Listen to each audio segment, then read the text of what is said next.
Olá, meu nome é Amanda, eu sou bolsista de iniciação científica, orientada pelo professor Dr. Tatsuya Nagata e co-orientada pela mestre Laterine Kaufmann. Eu vim falar um pouco sobre o meu trabalho, intitulado Expressão Heteróloga da capa proteica do Melon Yellow Associated Virus, utilizando o vetor de Peppermint Spot Virus. Bem, o Brasil se destaca na produção e exportação de produtos agrícolas, dentre eles, ele é o 10º maior produtor de melão do mundo, e a produção se concentra principalmente no Rio Grande do Norte e no Ceará. A cultura do melão ela é bastante prejudicada por uma virose intitulada amarelão do meloeiro. Esse nome se dá devido aos sintomas de amarelecimento da folha, que reduzem a área de fotossíntese foliar e prejudicam o acúmulo de açúcar nos frutos, trazendo prejuízos na comercialização. E o agente etiológico dessa doença é o MYAV, um vírus de RNA fita simples, senso positivo, pertencente ao gênero Carlavírus. Bem, a sorologia é uma metodologia muito importante para a identificação dessas viroses, sendo muito útil na avaliação de grandes conjuntos amostrais, em contrapartida a metodologias como a RT-PCR, que requerem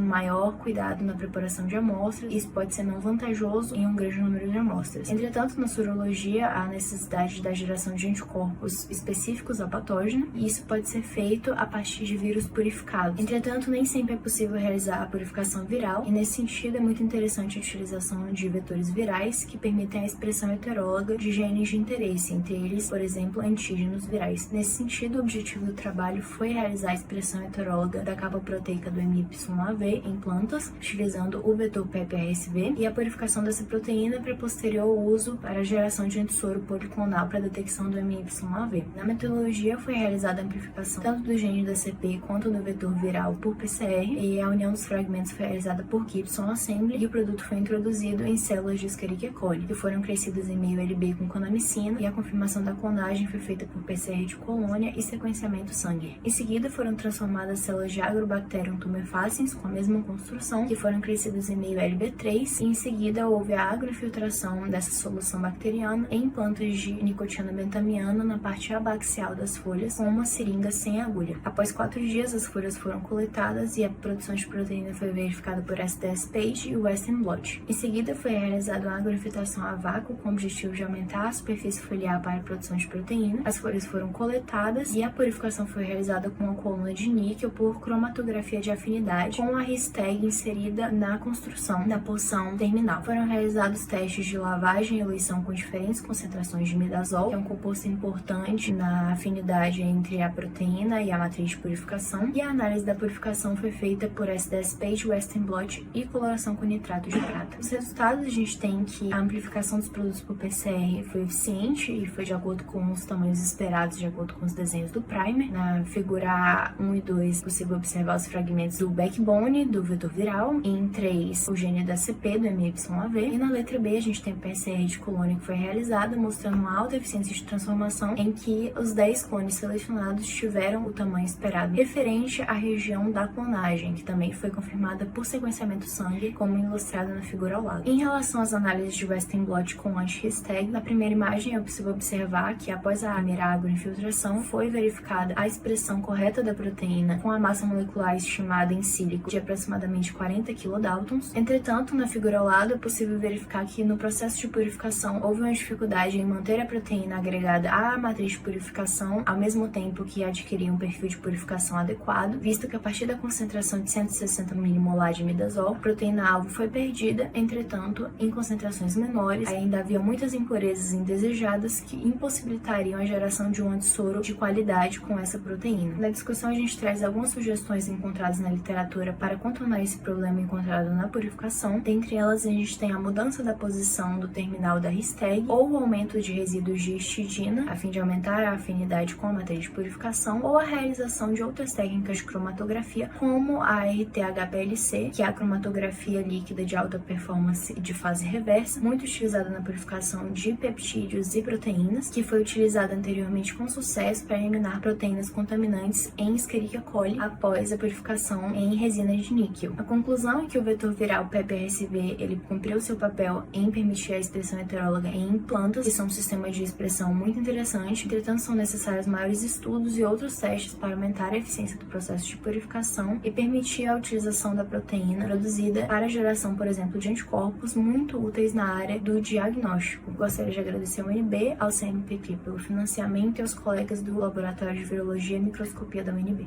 Agradeço a atenção.